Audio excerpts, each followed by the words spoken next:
Look at you go. And welcome. It's another early morning Sunday show, and we're coming to you live from Denver Airport. Well, maybe not live. I got well, it's Friday night right now. My flight leaves at 12:30 a.m. on Saturday, so heading on home. We actually sold our house.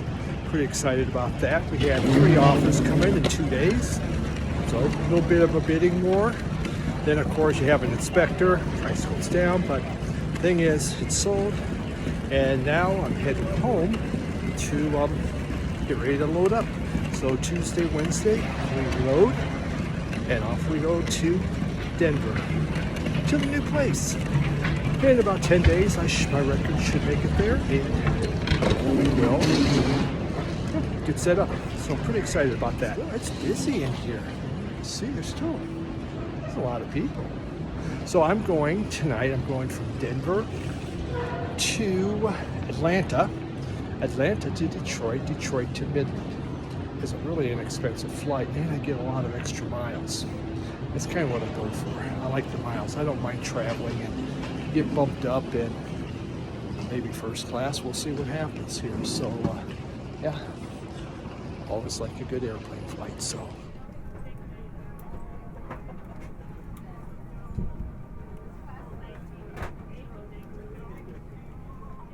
all right, we're in Atlanta. Everything's locked up. It's, what is it, 5 a.m. I guess, so there's nothing. All I want is like a place to eat. And, sit, relax, that kind of thing. But maybe it's just too early for that. So, we're going to find the gate, and hopefully some coffee places open up soon, and start on for the next part. Did get first class on the first flight, but not this next one. Way too many people. So the journey continues to try to get home. All right, third leg of the trip. Detroit to Midland, almost home. And sadly, start boxing things up. And you think you're about done with all your packing, and then you find out, no, you've got to pack more. Then, of course, the moving company, they charge by how much space you take up. So the more you pack, the more you pay. And we got a couple of days to get it done, so kind of looking forward to it. But yeah, it's nice to be back in Detroit Airport. I like that. Still looking for Red. They're out there looking for you. So we do have some great music today. So take a look. There's some Dream Pop. What else am I showing today? Some new stuff, some old stuff. Yeah. Just watch. Just watch. That's all you gotta do. Isn't that cool popping back there? Okay. So, thanks very much for stopping by and checking out the channel.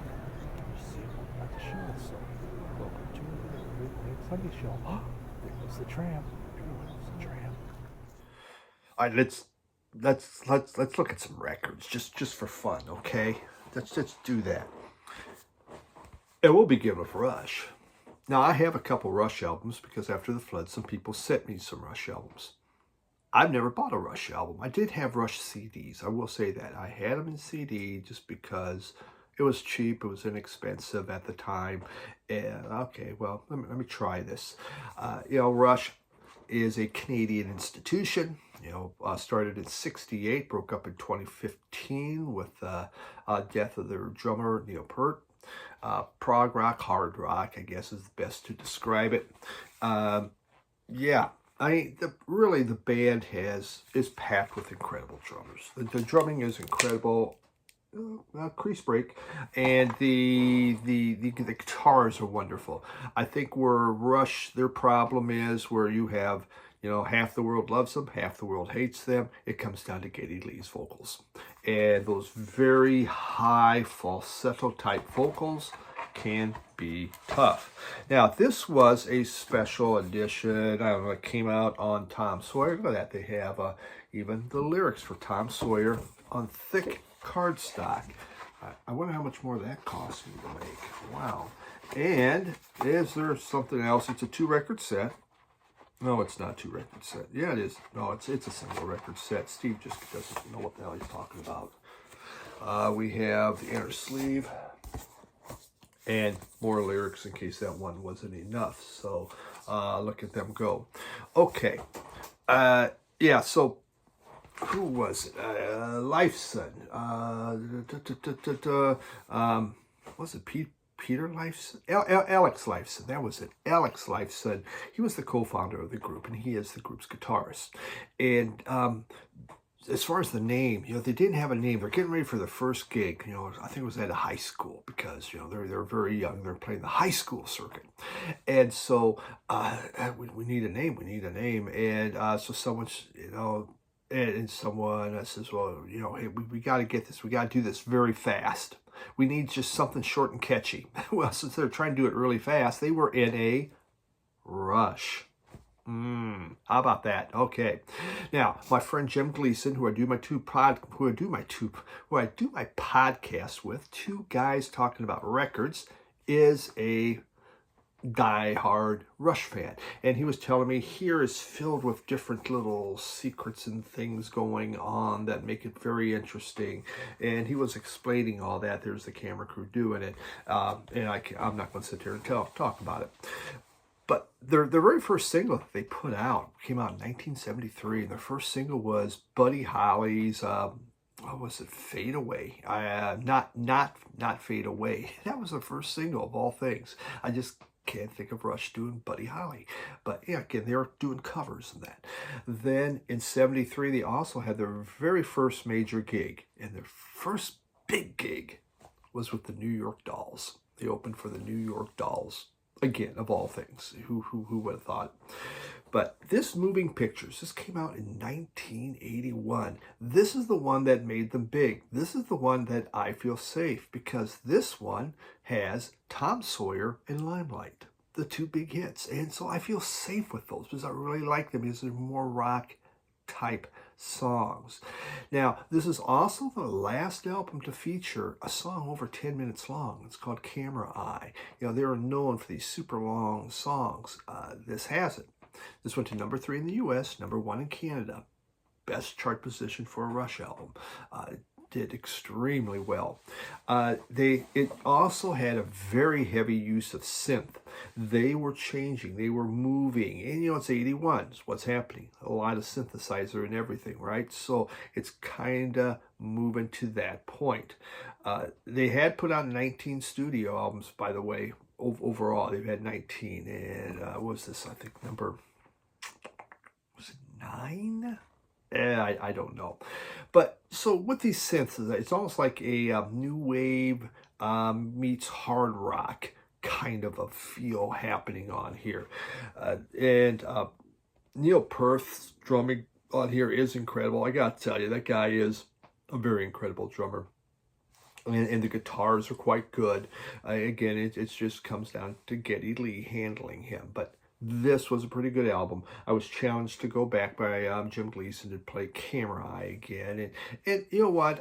It's not bad. It's not bad. I don't mind it. I like this album. This was a good one. It's very nicely, again, the packaging on this, because it's an anniversary edition, is very good.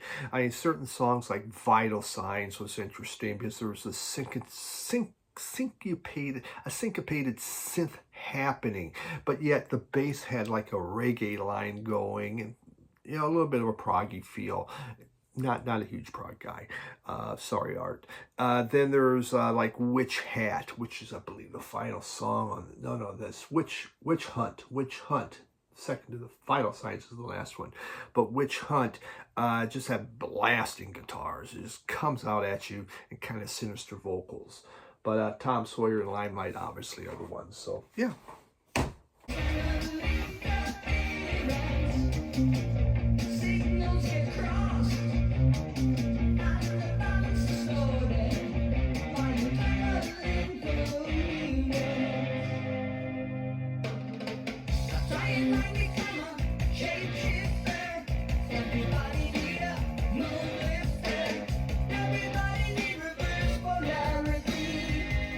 Rush. Off watching a video And this was shown by John, the 6-inch pianist.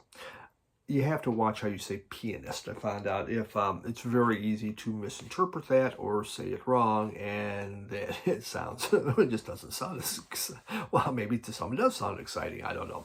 But John, the 6-inch pianist. And this is Nath and Martin Brothers. Nath and Martin Brothers, the album is Money. And this is Nigerian funk. Now, John played a sample of this, and I just go, wow, this is great. This classic example of Afrobeat. This, so the band here, Nath and the Martin Brothers, was the backing band in Nigeria at the time, and they were the ones. So they put out their own album, and this was produced by Fela Kuti's drummer. And his drummer was none other than some chap named Ginger Baker, and he did in 1974. The problem was there was zero promotion for it. I mean, again, money, everything like that, and they never went anywhere. They never got out of Nigeria. On Discogs, if you want an original of this, it goes for over $1,200. Medium price, over $1,200. 21 people have the album, 371 want it. This is an incredible album. This is called a repress. It's not an original. Okay, hype sticker gives it away. But, you know, songs on here like Ota Oji, which starts off, has this James Brown vibe happening. I mean, it just has this phenomenal feel, and the horns are outstanding on it, really good. Money is kind of a cool jazzy guitar with these pounding rhythms. Fantastic. And I'll tell you, this is packed with very funky, danceable songs. So good. There's a picture of the group. You can see very, very big group. Guitars, drums, everything happening. Really outstanding. Nice job on the label. Voodoo Funk label. So out of Nigeria, I think this was their only album. Nath and the Martin Brothers. And this is inexpensive, okay? I think medium price in Discogs, $15. Came out, I believe, 2013. Really incredible. Good funk.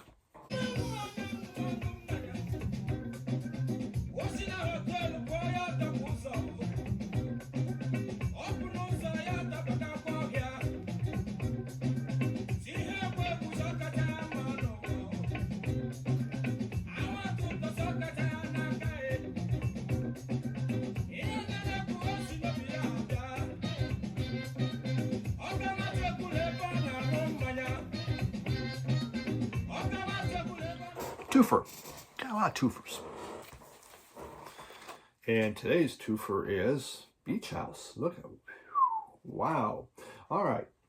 A lot of people talk about Beach House. What do I know of Beach House? I know I don't have a beach house. I know I'd like a beach house. I'd like a beach house in the Caribbean. Would be ideal for me. I don't see that probably happening. That kind of was the thought in retirement. But, oh well. And just not much there to look at. And okay. So, about Beach House. Beach House started in 2004, still going on. They've put out 7 albums. Their music is dream pop, indie pop, even some shoegaze. I've heard so many people talk about Beach House, but I didn't know, okay, what is it? I thought it's kind of syrupy, sappy, you know, whatever. And then someone played a sample of Beach House. You go, wow, I like that a lot. And it was very, very good. And so these were like almost giveaways. I mean, they're so cheap when there was a record label going out. I mean, incredibly cheap. I thought I might as well try a couple from Dreamhouse. Now, this was that sale where the records are free. You just pay for shipping, $9 for shipping. So each of these were $9. Yeah, I I was very happy with this. I thought it was really good.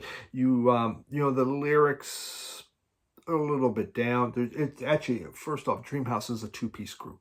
There is Victoria Legrand, something like that, vocals and keys, and then you have Alex Scally. Obviously, it's probably wrong. Guitars, keyboards, and backing bands, and they came out of Baltimore. So very hypnotic dream pop type music. Bloom, that's this album here. I believe this is Bloom. Yeah, see, it says Bloom. I got it right. Okay, this came out in 2012, and it is, I don't know, let's see, what could you say? It's the fourth album. Sonically, when I listen to it, or it's filled with gorgeous, shimmering, relentless type music. It's very nice. Lyrically, it feels lots of feelings about heartbreak and loss. I mean, so very depressing type lyrics. The gal really seems to have a bummer life or whatever, or just is kind of down. I don't know, but it was enjoyable. I like this a lot. It really, I like the feel of it, but I enjoy dream pop. I think that's really neat. So this 2-album set on here for, was it 4 or 5? Well, there's like a couple songs each side. So, CD, easier. Okay, so this is, what is this? This one's Depression Cherry. Depression Cherry. Wow, look at that. Shimmery and shiny, right? Came out 2015. It's their 5th album, so it came out after Bloom. And this melancholy, I guess you could say. Again, not as dream poppy as that. In fact, there's even some guitars here and there. I mean, it begins with, when does it begin? On side 1, the last song, Beyond Love, it just starts with this distorted guitar. And it's just a cool, very distorted guitar riff, a little bit harder. It just grabs you in and grabs your attention. I really like that. There was like Space Song, that was on side 1. It had this like an 8-bit keyboard riff happening. They do drum, the drums are programmed and things because it is just a 2-piece group, so they use a lot of electronics in here to get their message across. But a little bit, I thought, harder than the other one, but still very melancholy, very sad type lyrics. So Beach House, yeah, I like Beach House. Do I need the discography? No. But both of those albums I enjoyed very much.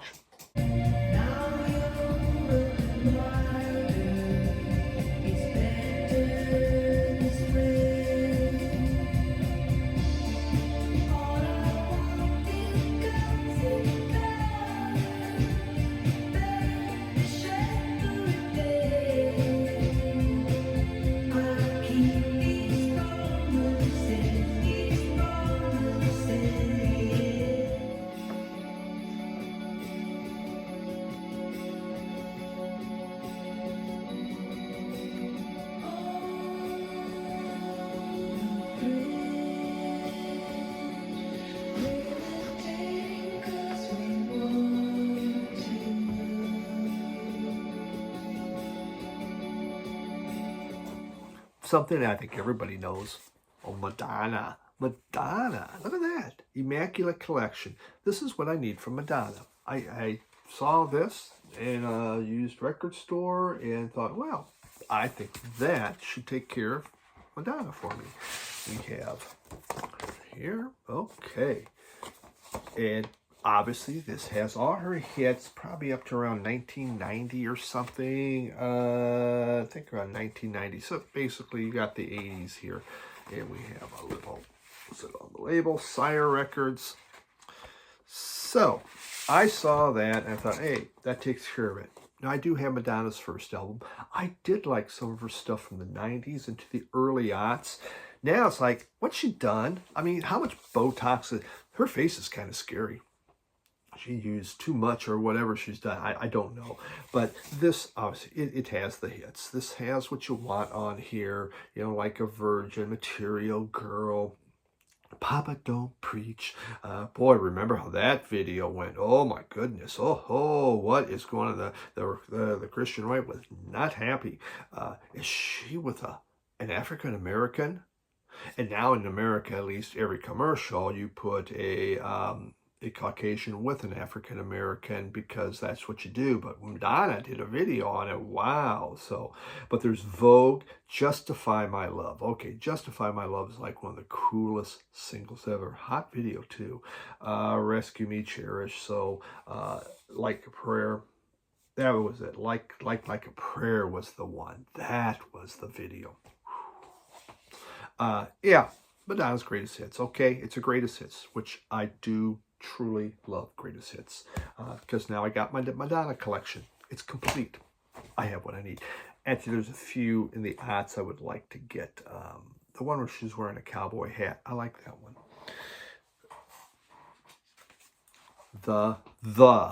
This is the.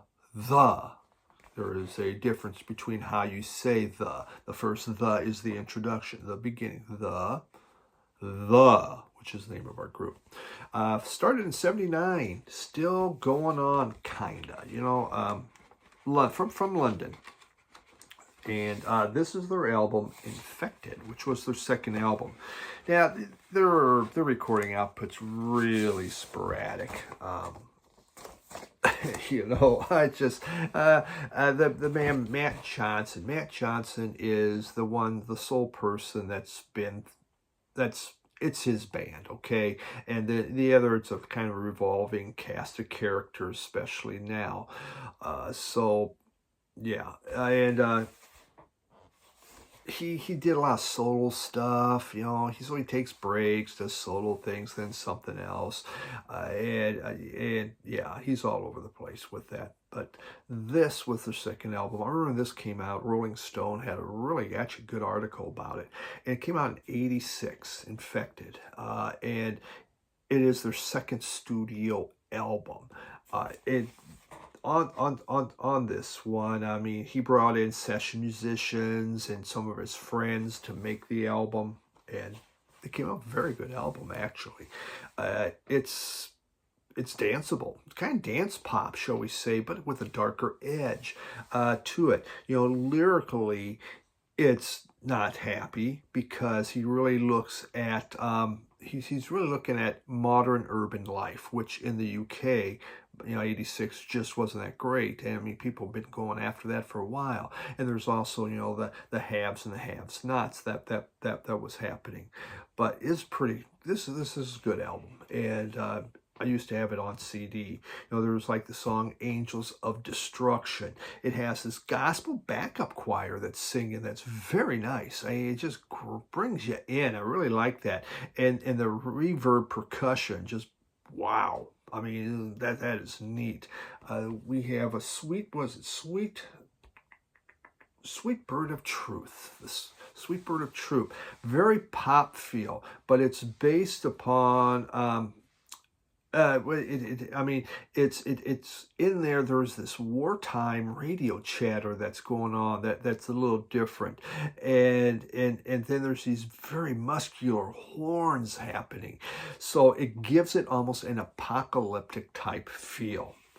This album still sounds fresh. It still sounds great. It still has excitement to it. And sometimes, you know, especially by the '80s or earlier, albums become dated. Not on this.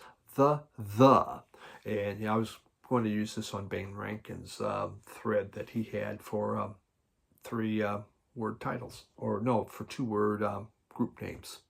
I could do it in 6 letters. The.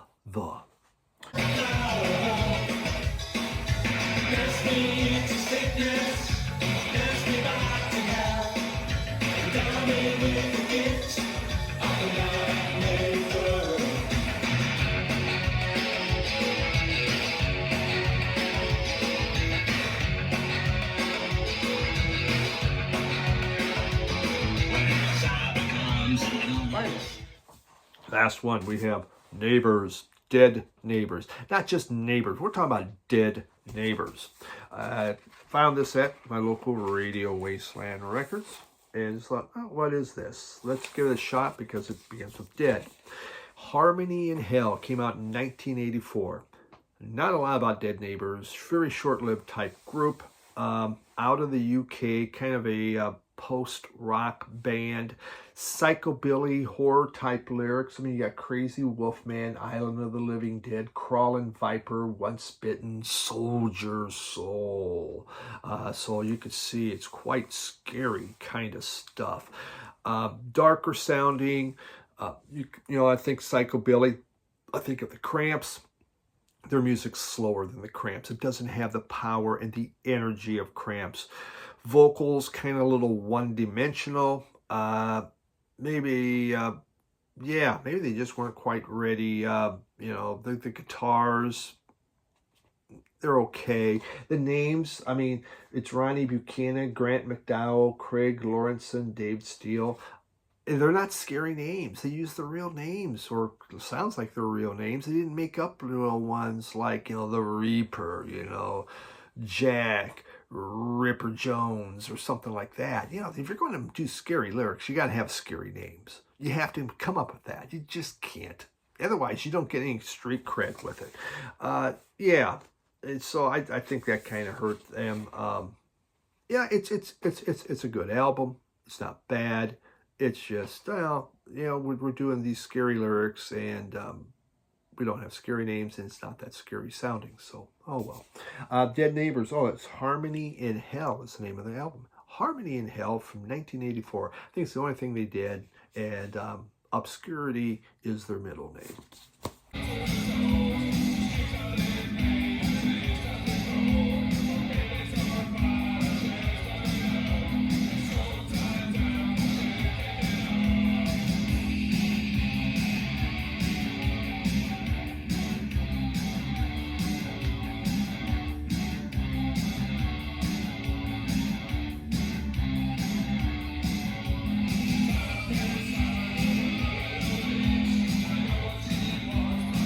And that's what we got for this week.